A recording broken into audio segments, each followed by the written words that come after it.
Hey guys, welcome to the Model Citizen Podcast. We're your hosts, Hunter and Michaela. We are so excited to have you here. All right, let's dive in. Hello. What's up, what's up, what's up? Whoa, a DJ. An absolute DJ. An absolute DJ.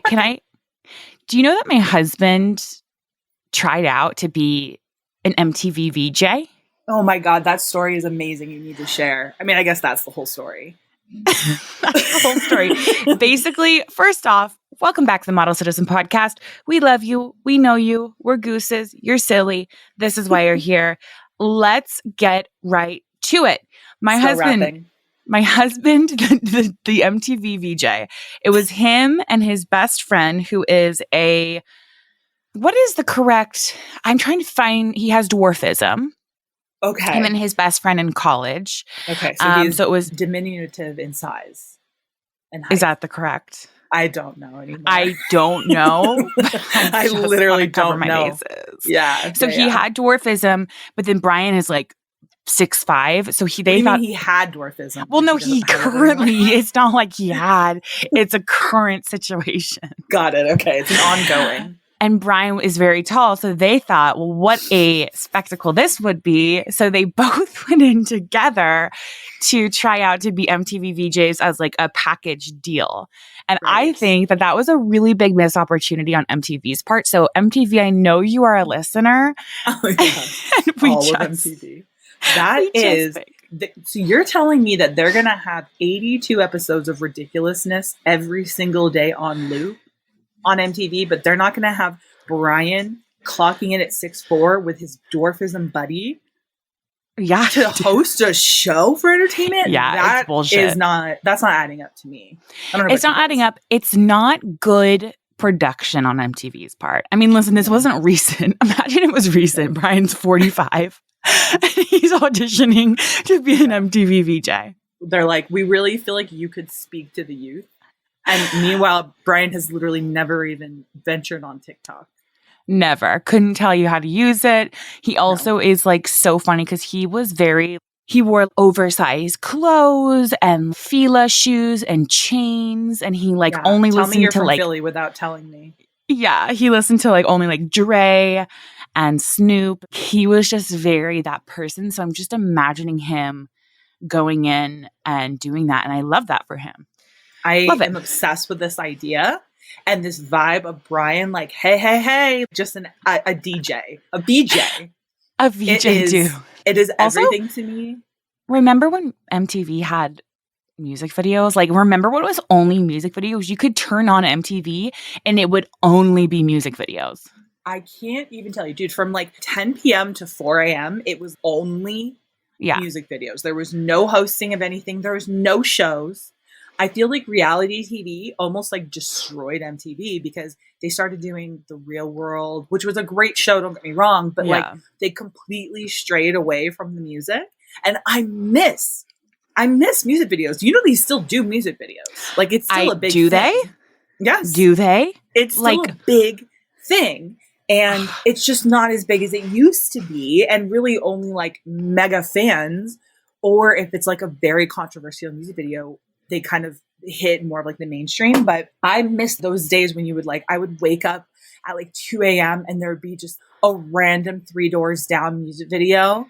Dude, it would always be Pink. It would always be Pink. Always Pink. Or Gwen Stefani. It would be always. It would be Hollaback Girl. Hollaback Girl was her Harajuku Lovers era. Mm-hmm. Mm-hmm. And it would always be that music video. And you're just wow, it must be early in the morning. Yeah, you'd wake up and it'd be it's been a while since I could hold my head up high. I mean, don't ever act like I can't be in a corporate rock band. You really could, dude. Can I just say, how are you? How's it going? You know, I'm operating on about 2 out of 6 cylinders right now. There's a lot going on. Yeah. There's a lot going on in the old personal life, guys, which we'll obviously share eventually, but nothing that needs to be put on blast for the moment. No need to worry. Everything's fine. It's just been, I feel like you're getting your third nipple removed. I am. Finally. Finally, and thank you all to those who donated to the GoFundMe to get my third nipple removed. I didn't know so many of you were so offended by it. We are, dude. We literally can't sit here and support us when we know that fact. We can't do it. It's against my religion, actually. I was equal parts excited and offended by how quickly everyone donated. They literally couldn't give me money fast enough to get my third nipple removed. Imagine, dude. But no, guys, nothing crazy, nothing bad, just a lot of crazy personal stuff going on. But happy to be here. Happy to be podcasting with y'all. And how are you feeling? I mean, you're pregnant. Like, who cares about me? You have a whole human inside you. Truly, who cares about you? Yeah, who cares? Certainly not me. I'm very pregnant, feeling very, like, you kind of get to this feeling of just full. Like, you're constantly full, but you're so ravenously hungry because you're, like, feeding for two, but your stomach feels full. And so it's just this weird dichotomy of, like, what am I? And that kind of relieves me. My husband is always trying to jump my bones. And it kind of relieves me into what we're going to talk about today on today's podcast. So when you're feeling that extra fullness, and then you pair that with a man who is trying to get at it. Trying to get at it at all times of the day. Okay? Right. It sounds more exhausting. So when it's exhausting. Your girl's exhausted. Okay? More times than when I'm not pregnant, I feel. And I'm just like, when is it enough? How many, here's my question first, okay? How many days in a week do you and Martin do the deed? It honestly, truthfully, it depends. We can go sometimes once on your a week. Situation. Yes, we can go sometimes once a week. We can go sometimes 4 times a week. It really just depends on where we're at. I will say stress tends, I feel like, for everyone to just put an absolute kibosh on that. And I don't feel like that's talked about enough. But then we'll have some weeks where we're just like a couple of fucking college kids just like going at it. But I don't know. I'm assuming you asked that to get to a point. How many times are you guys having sex? And is it multiple times a day at this point? Unfortunately, as much as Brian would wish and want, that's just simply not the case. It's funny because when we first started dating, I would literally pride myself. I think at your bachelorette party, I was like, "Oh my God, no, we literally have sex every single day." And you everyone said was that, like, and what? The ripples that went through the room went silent. The audience, I know, because you guys have been together for like 2 years at that point. And we were like, no, 7 days a week, every single day. And I think that now it's obviously kids adds a lot and then pregnancy adds a lot. So now it's more like once a week, twice a week, maybe, if I'm feeling like I'm really wanting to wife it the fuck up. But the thing is it's so different, right? And this is something that we kind of wanted to talk about today in this episode, because we know that the whole topic around sex while plus sized is it's so important because so many of us deal with it. It's a different vibe, but then also sex while pregnant. Just those two things are so interesting and so much goes into it. So we want to share some of our insights, but then also we asked you guys if you guys had any questions for us, because of course we're so open about any of that. I think it's so important to be, because otherwise we feel so alone, right? Yeah, absolutely. So we wanted to talk about sex and dating while plus size. Yes, mainly sex. Mainly sex. That's what we're all about, guys. That's what we're being open and honest about the things that y'all want to hear the most. And I know what you guys are a bunch of dirty dogs, and I love you for it. You dirty little dogs. Dirty little dogs. But there's also such a stigma around it, right? Like, oh, how many times a week? And like, how are you doing it? And yada, yada. And then you see some women on Instagram being like, oh my God, make sure you please your partner. Make sure to do this, that. And you're like, great, I feel bad because I'm not fully holding up to that. And I think that can make people feel really bad. So as my nanny walks by in the background, people, as I'm screaming about how many times Christian. Who's so Christian. She's so pious, you guys. Every time I come, she tells me how much she prays for me.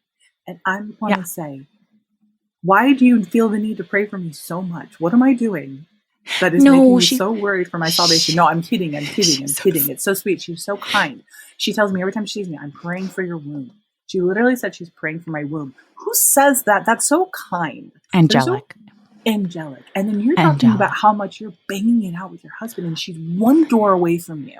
It's ridiculous. She's probably like drawing a cross in blood above your closet door. I know. My sweet nanny who's just like holding my angelic little baby. Anyways, let's get back to having sex while being plus size. Okay, so I'm going to go through some questions, okay? I asked you guys and I kind of want to like touch on them. Number 1, I have this icky feeling knowing that my man can't pick me up and have sex against the wall. I feel so insecure. Can I just tell you, like, having sex against the wall isn't that cracked up to what it's overrated. So overrated. The thing is we look at these videos like 300 days on Netflix? Oh, the 365 or whatever. 360, yes, where they're like doing that stuff.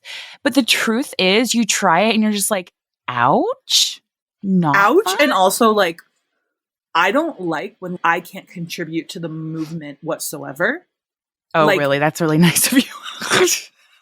No, I just mean like I don't like if I'm up against a wall or something, how much option do I have? How much like movement do I really have if I'm like on a wall and my whole situation, my downstairs mix-up is at one angle? Yeah, you have to be a perfect height ratio too. That's the other thing is you have to be a perfect height ratio. And that is too much pressure to put on everybody involved. It's too much. I don't know. Don't feel insecure about it. I have never dated a man that has ever picked me up, or been able to. Are you joking? Are you kidding? Honey. My son, babe, me and Rob Gronkowski, I'm the one doing the picking up. Me and Rob, we trained together. Me and Gronk. We trained together, busting each other's shoulders. Because dude. We're the ones who do the picking up. Right, I'm the one picking up. No, it's like, that is so just, you were watching too much 50 Shades of Grey. Like, I've also never heard a woman be like, man, I came so hard when he picked me up against the wall. That ain't gonna do it. It's just not it. That's not gonna take you there. No. Okay, so that's that. I understand you feel insecure, but let me just tell you, like, that is so overrated. Yeah, none of us are getting put on walls, okay? No. I'm not a picture. Okay, being on top, my stomach always gets in the way. I understand this. I think that especially being plus size in general, I have a very... you see some plus size models and they have like a very toned little tummy. I'm like, no, mine is just flappier and it just goes everywhere. And then also add pregnancy. Talk about getting in the way. But also, listen, you asked for it. You're going to get it. You're going to get it all. Okay? Yeah. Remember that. The man, if he asks for the body, which he is doing when you both consent to the sexual act, you're not going to just get my titties. This is the thing I've always said. If you want a plus size girl, you're not just getting my titties. You're not just getting ass. You're getting my biddies. Arms. You're getting my biddies. Okay. You're getting my cheeks, my legs, my thighs, my tummy, my stretch marks, my scars, my hyperpigmentation, all of the good stuff, dude. It comes in a full package. Yeah. Okay. And 99% of the time, men know, they see you. They know what's going on. You think you're hiding. You're not. They see you and they're still so fucking attracted to you. Yeah. And that's the thing. Move the belly. Sometimes I have to shift her to the left a little bit. If I'm doing a little bit of a laying down movement, I got to shift her a little bit. I'll literally be holding her up to the chest. Okay. Right. So my arms are shaking. Yeah. Because I'm doing a exercise holding, let's just call a spit a spade, quite a lot of pounds on my arms. And you kind of have to move things around. But here's the thing also, it's like if your man or woman likes that, they know that that's going to be what it is. You know what you're signing up for and you know what you're going to get. I literally will squeeze my tummy and my boobs together. Like, those little gummy hamburgers that you used to be able to come in the package? Yes. It looks like that. It's just multiple layers squeezed together and you can literally go whoop, whoop, whoop, whoop. Like, that's what I do. I'm squeezing it all up and together so that we can move around and we can like move about the cabin. freely. Also, by the way, put it on your guy a little bit. Be like, move your head a little bit different. Yeah, exactly. Yeah. Exactly. It shouldn't always be on you. Okay, do you have a favorite lube? This is an interesting one because mine is it's not really lube, but you go. Okay, what's yours? I know you so well, and something tells me it's like Vaseline. It's just like a good old It's Aquaphor. Of course it is, dude. If there's one thing I know, it's my sister. And I knew this bitch was just going to use just regular old Aquaphor. Dude, when is Aquaphor going to give you a brand deal? I'm like, it's Country Mart butter, baby. No, dude. Yeah, Aquaphor, give me a brand deal. And guess what? You get the big tub and that thing lasts you a couple of years. Well, not you and Brian. I think it would last y'all about 3 months. No, it's the way best. You guys move. Here's the thing. I haven't found anything besides Aquaphor and coconut oil that doesn't sting down there. Got it. Interesting. Okay. So guys, Vaseline and Aquaphor, Hunter, if you guys have seen My Big Fat Greek Wedding, it's akin to the grandpa that uses Windex for everything. Yes, 100%. Like he'll put a cut in the Windex. That's Hunter with Aquaphor. Yeah, I use it on my baby, my husband, myself. Us.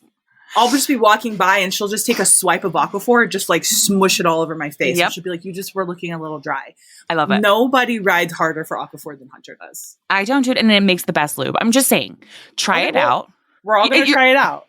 And if it says on the packaging somewhere not to put it internally, then I didn't tell you to do this, okay? Right. So do it, but don't do it. And if you do it, don't say that Hunter told you to do it. Yes. And if it works, then I told you. Right. Anywho. That's like how our, really the crux of our podcast. If it works, it was our idea. If it doesn't, you prove it. Prove that we said it. What do you use? What, like Woo More Play? Listen. I always hear ads for Woo More Play. I'm going to tell you guys something about your girl here. Okay. And this is a bit of a flex. This is all I have in this. Oh, let me guess. I know my sister so well. She doesn't need lube. That's right, motherfuckers. It's like Niagara Falls down there. I know my sister so well. You're perfect. Nope. I never said perfect. I'm telling you. I've got one flex in this world. Yeah. I have one flex in this world. Yeah. She is. She is a bucket and a mop. Goosey, a bucket and a mop. Like macaroni, like churning the butter. I'm like, we're churning. Yes, dude. Mashed potatoes. Like, that is lucky. It's all I have to offer. It is. Well, listen, I knew you were going to say that. I knew it. Okay, this person says, okay, best ways to feel comfortable again in my body. I haven't had sex since I was pregnant, and my kid is now 2.5. So you're probably going on a little over 3 years, if my math is correct. Okay. Well, listen, I think the thing is it's a two-way street. Whether we like it or not, we often feel sexy when we are being told that we're sexy, right? And we're feeling that way with our partners. Like, I think that that's a really important thing. So if your husband is not making you feel that way, I think that that's a conversation that you need to have. But also, I think that there's, again, this like stigma of, oh, I was pregnant and now my body looks different and it's loose and I have stretch marks and I have this, that, and the other thing. And for some women, even downstairs is like looser, right? Like for me, I know if I cough or if I laugh too much, I will like literally pee a little bit. And so I think that that's another thing that obviously makes, women insecure. But the thing is, it's like our bodies are so powerful and so sexy. And we've talked about this before, like any man or woman, if they're with you, they know what you look like, right? Yeah. We are trying so hard to hide ourselves in this society and be like, I don't know. Like, I think we also live in a society where it's like, oh, let's have sex with the lights off. As if our partner doesn't see us every single day, every single waking moment. I could tell you what Brian looks like down to the freckle on his body. But all that to say, though, if you do feel more confident with it, with the lights off, do it. Blackout, baby. Black out the blinds, dude. Sometimes Brian and I will, and we'll just be like laughing because we'll just be like bumping into each other. I mean, there's nothing funnier than when you were in full blackout mode and you literally can't see your partner at all. And you're just like sort of, there's elbows and knees and there's fingers. All the things. My finger is in his nose. Like, I'm like, does that feel good, babe? And he's just like, that's my ear. I also think that getting in touch again with your body is so important. After you have a baby, you kind of, and I've talked about this in interviews, you really meet yourself again. I met myself for so many years. I worked on myself and my body image before being pregnant. And then I had this new body being pregnant. I had to meet myself again and be like, whoa, who is this person? She looks different than what I'm used to. And then postpartum, you look different. So you have to meet that version of yourself. So I think really kind of honing in and tuning into who you are now and like what your body has to offer, which is the same exact things that it did before. It just may look a little bit different. But not to say that that's not sexy. Like that is sexy. You just gave life. Sorry, that's powerful. Sorry, she's Aphrodite. That's the thing, is that we have to remember those things and also just make sure that we take time for ourselves to love on ourselves, even if that means pleasuring yourself first. You know what I mean? I mean, listen, with a 2.5-year-old, I don't know how, if he's in school or daycare, but doing little things like that that make you feel good too is so important. I would say self-pleasure is so important for anyone, I feel like, to get their confidence back or to improve it. It's been scientifically proven to like boost so much in your body, mind, and spirit. Like Hunter said, you have a 2.5-year-old. Can she put the kid in a closet and then go take care of herself? No, I'm wondering. Kayla doesn't. No. Yes. Again, if it works, it's not from. If it works, it was from our podcast. If it doesn't, it's not from us. Yeah, like put them in a crib and then put the crib into the closet. Shut it. Yeah. Lock it. Just lock it. Absolute child abuse. Right. Like lock it. I'm not saying leave it unlocked so the kid can just get out and walk around and like go down to the store and like buy a pack of smokes. That's not what I'm saying. I'm saying lock it, of course. Yeah, of course. You're like, keep it dark in there, of course. Keep it dark so that they're like, put a sound machine on, of course. I mean, the sound machine, I feel, is the best. Well, I mean, dude, for the first 6 months of Hudson's life, mom and dad were getting it on right next to the old crib. All right? Right. Yeah. Because you just got to get it in when you can. But yeah, just take the kid. Okay. Yeah. Wrap them tightly. Okay. Okay. Kayla, no. If your kid is safely away from home, do your thing and get to know yourself again. Okay. Get to know the ins and the outs of you again. Get to know how things feel, how things look. All that good stuff. Do not listen to Michaela. You will be CPS will be called on you. Every podcast episode, we are threatened with CPS on my front door. Yeah, absolutely, Michaela. Rightfully so. And just so you know, Hudson will never be left alone with you. On the tails of this woman says, my husband is scared to hurt the baby, even though me and doctor tell him it's okay. Any tips? Husband, I'm sorry to say you are not that big. Laughing, I knew what you were going to say. I'm like, not this guy thinking he's got this big, old, slappy dong. No. That's going to go up to her throat. Even if you did, it's still protected. Just the way sex works and the way babies work, you're still protected. So I think maybe even, do we draw a diagram for him? It's them not knowing what the amniotic sac is and where it is, for me. The amount of protection a baby has around them in the womb is incredible. Okay. So my sweet husband out there, bang it out with your wife. You're fine. Mm-hmm. Okay. Unless you got a 17-incher, even then you're fine. So honestly, also, like, if you play him this clip. Yes. If you do have a 17-incher. DM us. No, I'm just kidding. Pixar, it didn't happen.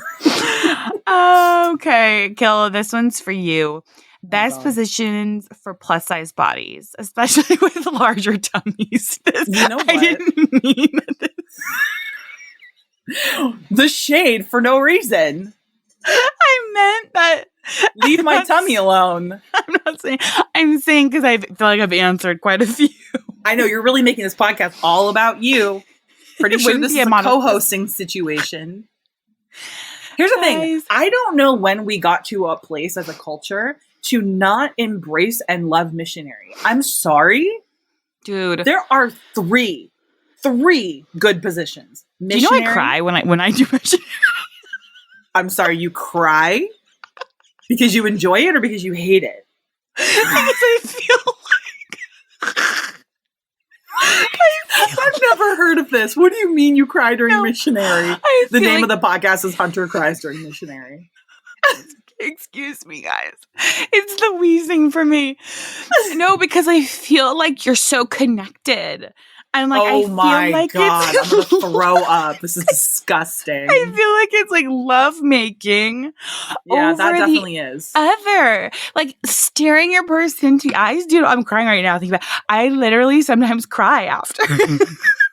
I mean, listen, crying after sex is one thing, but the fact that you're crying during missionary. No, I'm not like sobbing during, but like after, I'm just like, oh my God, like that was so beautiful. Like as opposed to like the normal doggy style or, right, you know, the horizontal, like, but just anyways, missionaries. I'm fascinated by the emotion. Brian must be really putting it down, flipping it, and reversing it in there, honestly, because if you're bawling at this point after being married and together so long, that's what's up, dude. Oh my God. I just think I'm going to text Brian after this and be like, I just want to say good job. That's all. You don't need to ask. I'm not going to ask. I'm not going to say anymore. I'm not going to mention it again. I really should have him come down and see if he feels those emotions too. Your husband? My husband, who hasn't cried at a singular thing ever in his life. I've seen him cry one time. Your husband's just trying to get a nut and you're and they're having like a beautiful moment. No, dude. Anyways, yes, it's beautiful. It literally is so beautiful. You'll be weeping. You'll be weeping. You're literally scaring the people listening to this. Also, sometimes missionary can just be hot and can actually get you. Like, it's about the angle, right? Like, you need to care. Let me tell you guys. Let me tell you, ladies, if you've never put a pillow underneath your hips during missionary, you're missing out. Okay? Yeah. Pillow underneath the hips, vibrator on the clit, man do the whole. You are gonna explode. You're gonna do that. Is a recipe for tears. No, that's really awesome.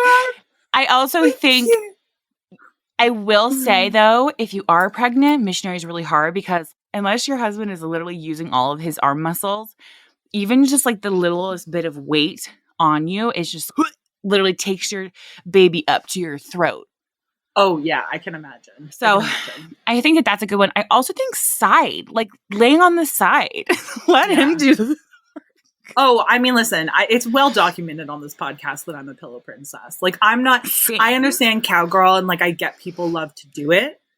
I would say that's like fourth on my list of the 5 main ones. I would say that's 4 out of 4. I would say that's like the very bottom. I would say that's 5 out of 4 that we do. Yeah. And then like reverse cowgirl. It's like, what am I supposed to do? Also, it doesn't feel the same for us. Let's just be honest here, okay? Yeah. Let's be honest. It does. You feel like you're gonna break someone, okay? Right, exactly. And that's fine. And that's fine. But what you are watching is not the reality, okay? And I guess some people out there love it. Great. But you girls who love it out there, y'all have the most strong legs and calf muscles and glutes because the amount of energy that goes into that. You have to prepare for it. You have to stretch. You have to do, it's like getting ready for a marathon. Weeks ahead.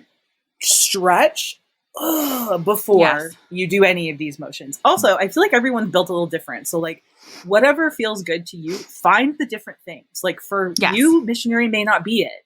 Hailey Bieber recently came out talking about how doggy style was her favorite position with her man's Justin Bieber. And that was the sweetest interview too. She was like, I've never heard a more virginal explanation of sexual acts. I felt like I was listening to Mother Teresa tell me about her favorite sexual act. I was like, I don't want to hear this. This is too beautiful. Okay. She's crying during doggy style, probably. 100%, as am I. Hunter's just crying the entire experience. Okay. The entire experience from A to Z. This woman said behind feels incredible when you're working with a bigger belly and hips. I mean, yeah, that's kind of the go-to. This woman said, so I'm widowed 8 years ago, but I can't imagine letting anybody see my body. For some reason, I'm so embarrassed, but I want to continue on. So I think that last part, I want to continue on, is something that you should be leaning into. I think that, it's interesting. I have a girlfriend who is widowed, and she just recently started dating again. And she is like, this is the best sex of my life. Because she's like, it's different than what I've always known. It's new. And I think the moment you allow yourself to go there and kind of release any guilt, any shame, any embarrassment, anything of that sort, you really unlock so much. Truly, the only people who are holding us back, especially with like sexual exploration, is ourselves. And I think that's the biggest takeaway of all of this is like, make sure that you aren't holding yourself back. The moment you say yes to certain things, and whether it's even dating that leads to maybe a sexual relationship, whatever it is, the more you're going to feel more like alive and feel excited and know that like your body is so worthy and so beautiful as is. And everybody is going to appreciate your body as much as you appreciate your body. Like, that's where I want to see all of you guys. Right. No, that's so true. And I feel like also have a lot of grace with yourself and know that you have come out of a very traumatic experience. And it may take time, but like go at your own speed, but do go. Do continue forward. Do some one night stands. You know what I mean? Like, oh my God, I'm such an advocate. I'm such an advocate for one night stands. I am an activist for one night stands. Hunter's just out there married with two children. An absolute activist for one night stands. No, but I think before you get married, are you kidding me? Yes, go and do it. I think that's another thing that there's such a stigma about is like, oh, I don't want to have sex before marriage, or I don't want to have, not before marriage, I don't want to have sex on the first date. I don't want to do this. I don't want it to ruin anything. Why? What is it going to ruin? If that's your person, it doesn't matter. Also, don't you want to know what you're working with? I absolutely moving forward what I'm working with, and both of us did. Listen, Hunter and I both had sex 100%. On the first date, and look at us now. Look at that. Hunter's crying now. I'm sex. Crying. She's bawling her eyes out. What, 5 years in? 6 years in? 7 years in, and we've still got tears. So if that's not an indicator, I don't know what it is. I don't know, dude. That's our recommendation. Definitely do some one night stand. So that you could just like get your mojo back, get the vibes back, you know? Yes. Get back in there.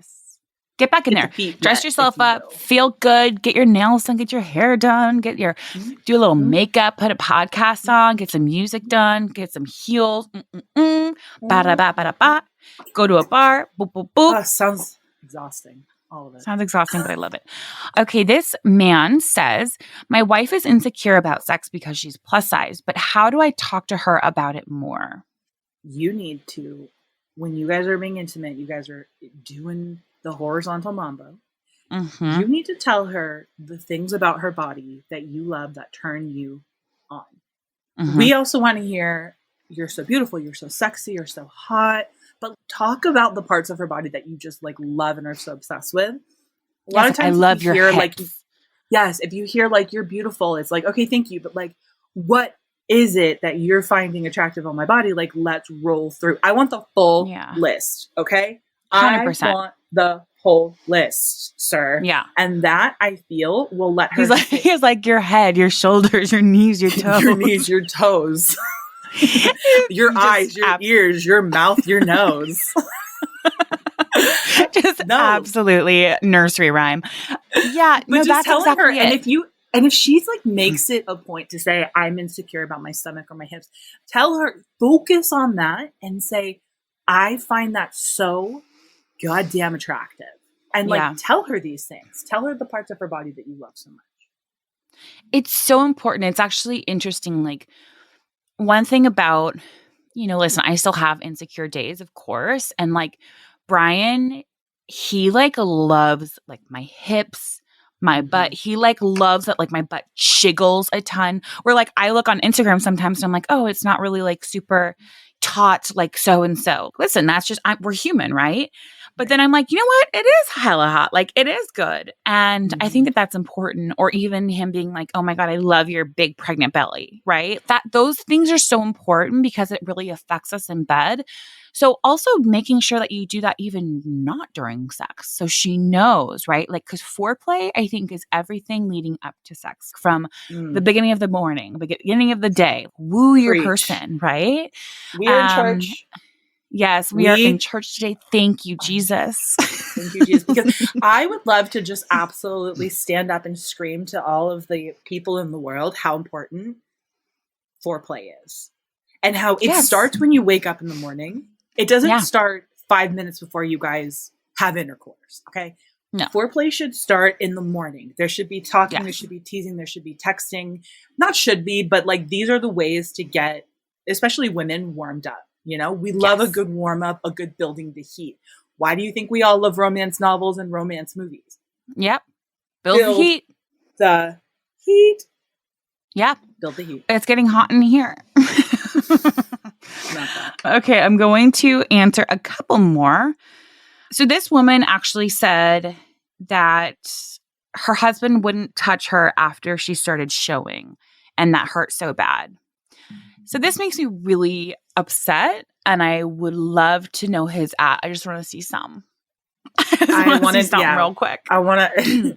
What's his address? We're just trying to see something. I think this is a reality for a lot of people. I think that, listen, our bodies change. And I've heard this a lot from women who are in relationships, specifically with men when they're pregnant, because they're so used to one thing. But it's like, hey guys, get out of your selfish, narcissistic mind for a second and realize that it's not your body changing, it's her body changing. And also know that like she's literally creating a life that you helped make. Right. You also like absolute idiot. Exactly. I'm so sorry, but that makes me so upset because there are so many men out there who would just love a good pregnant body. And it makes me just upset for you and for that situation. And there's a lot I want to say. This is the time when you say, okay, you won't touch me. Can you give me your credit card number? Because I'm just going to go on Adam and Eve and do my own thing since you seem to be absolutely lacking in that department. So if you wouldn't mind, I'm going to spend a few $100 and see what I can do for my own damn self. Yes. You and selfish then little prick. Shows up with the biggest dildo you've ever seen. Like an absolute. It's shocking. It actually shocks you. Shockingly. And then you go, and then you have to look at him straight in the eye and go, finally, I'll get to feel something. Ooh. Oh, I love this. Yeah, I love this. Ooh, I love this for you, dude. Please show us the photo. I want to be so thrown off by the photo of the dildo. I want it to be a jump scare. 100%. And then she can go, finally, I'll get an orgasm. Finally, I'll actually feel something. And then just walk away and we'll see what happens. I love that. Let us know. I love that. Okay, the last one I'm going to end with is... Who needs a soundboard when I have Hunter? Who needs a soundboard when you have literally me? How do you feel confident when you're with your new partner, but they have a thin ex? Oh, I mean, listen. All my partner's exes were like skinny mini, like thin. Yeah. Listen, there's something about a thick girl. Let me tell you something really quickly. When you two are laying in bed together, who's laying next to him now, honey? Mm-hmm. And listen, this is no shade to a thin girl. This is love no shade. All sizes, shapes, all sizes. All of them. And this could be the reverse too. This could be the reverse too of how do I feel confident if his ex was like a thickum, okay? Yeah. And he likes thickums and I'm thinner. Who's laying next to him in bed, honey? That's all you need to know. How about thinking about you and how turned on you are to be with this person? Don't let her come in. Would you open the door and let her into the room? If she was physically standing there? No. Don't let her in mentally either. It isn't about her anymore. It's not about any of your exes. It's about who is in that bedroom with you right now. I mean, if you want to let her in, If you want to let her in, that's a different conversation, and that's fine, and that's your preference. Right. And that's fine. And we're down for threesomes. But then don't complain about it. Right. But like, just know that he is there for you and you are there for him. And we are not talking about exes. We are talking about what is going on in the moment. And you're having, honey, and you guys are having beautiful making love cry sex. Okay? And my favorite kind. I wish that for everybody. All right, guys. We hope that you guys found some kind of insight or giggle during this podcast. We love doing podcasts like this. We love talking about this stuff. And we know that you guys like listening to it. So this is going to be an installment number 2 of, I don't know, so many. We did another episode called Dating and Sex While Plus Sized, where we also kind of touch on dating while plus size and what kind of goes into that. But again, we didn't have time today to get through all the questions, so I'm going to kind of archive them and we will get through them. But we love you. We mean it. And also stay tuned. The podcast is kind of going through some changes for the better. And we're super, super excited about what we have rolling out in the next few weeks. So, dude, keep your eyes peeled and your ears peeled. Open. Keep your ears peeled and your eyes open. Look at me, keep but your close your nostrils flared and your mouth. Close your ears and open your eyes. Okay, thank you. Yes. Love you guys so much. Okay. And we'll talk to you guys next week. Bye. Thank you guys so much for listening. You can catch a new episode of Model Citizen every Thursday. And please don't forget to follow the podcast so you don't miss any of the action. We want to hear from you. So please leave a rating and review and follow us on socials for all the behind the scenes action at Hunter McGrady and Michaela McGrady. And don't forget, you are worthy, you are loved, and you are capable of doing all wonderful things. Bye, guys.